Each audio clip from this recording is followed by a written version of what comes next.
Bitcoin's nature has fundamentally shifted. It used to be a very speculative asset, now it's a store of value. In this video, we're going to look at data that might us help determine cycle bottoms and cycle tops. We're also going to look at the very long-term macro charts. So let's start off with the number of active addresses on the Bitcoin blockchain. Up until 2018, this was simply just growth. There were more and more active addresses. Then we saw the bust where Bitcoin crashed from 20k all the way down to 3.5k. That was paired with a decline in number of active addresses as well. And subsequently, the price of Bitcoin could rise further, but the number of active addresses stayed pretty much flat. So clearly a change happened in 2018. Price appreciations are not anymore driven just by activity increases. And they are also not driven by accelerating growth. So this is the number of new addresses, also flat after it peaked in 2018. But here's something that did not peak in 2018. Have a look at the number of wallets with at least $1,000 worth of Bitcoin in their wallet. So yes, this went up a lot in 2018 and crashed together with the price, but then it recovered fairly quickly. And while the price was still 50% below the all-time high, it was still at 10k,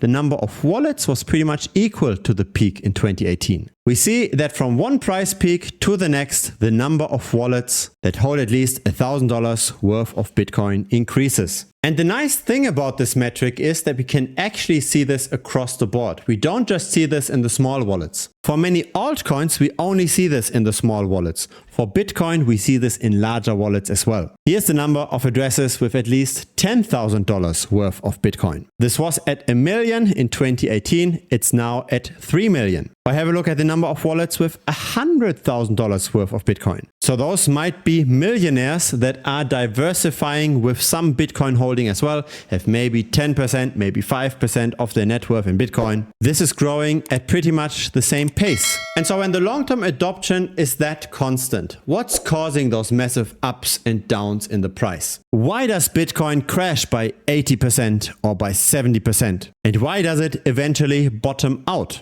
What we've got over here is the market value to realized value z-score. So this shows how much is the market in aggregate in profit relative to volatility.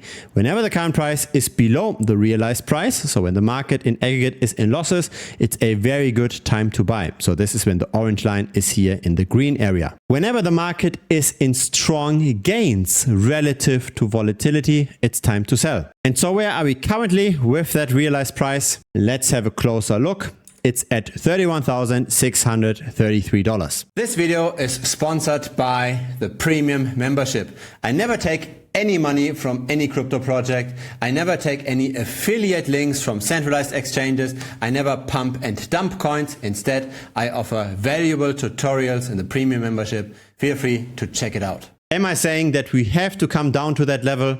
No, I'm not saying that, but I am saying it's a potential opportunity. So if you get completely crushed in your net worth, in case we do see such a drop, then you're probably overexposed. I think it's better to be prepared for any eventuality and to be able to actually buy in case we go back to that green area again. Now here's something interesting. Why did we peak in 2019 over here already?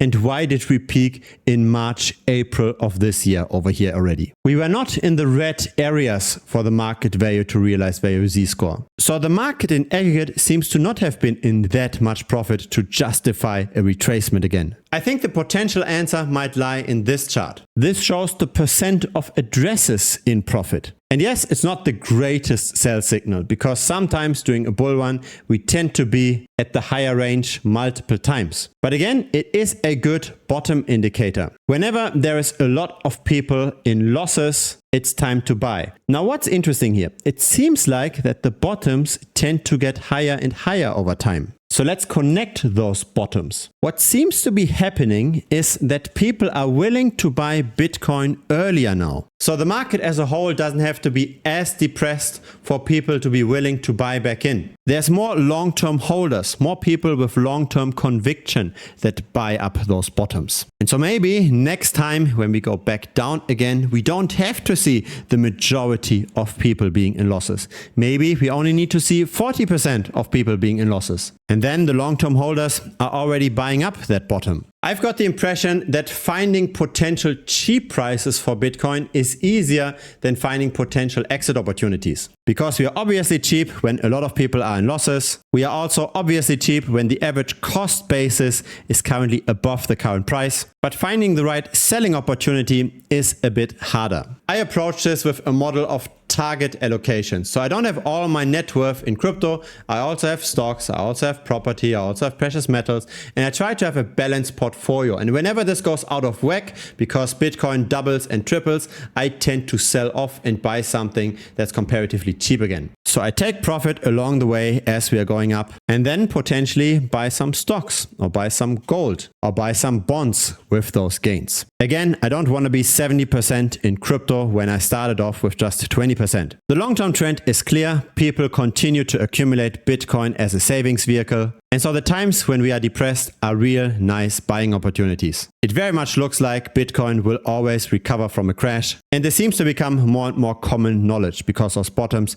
tend to get bought up earlier and earlier. I publish videos like this regularly on this channel. So if you don't want to miss out on the next one, feel free to subscribe. Feel free to also give this a like. It helps the channel grow. In case you've got Telegram, then feel free to join us. The link is down below. Looking very much forward to chatting with you.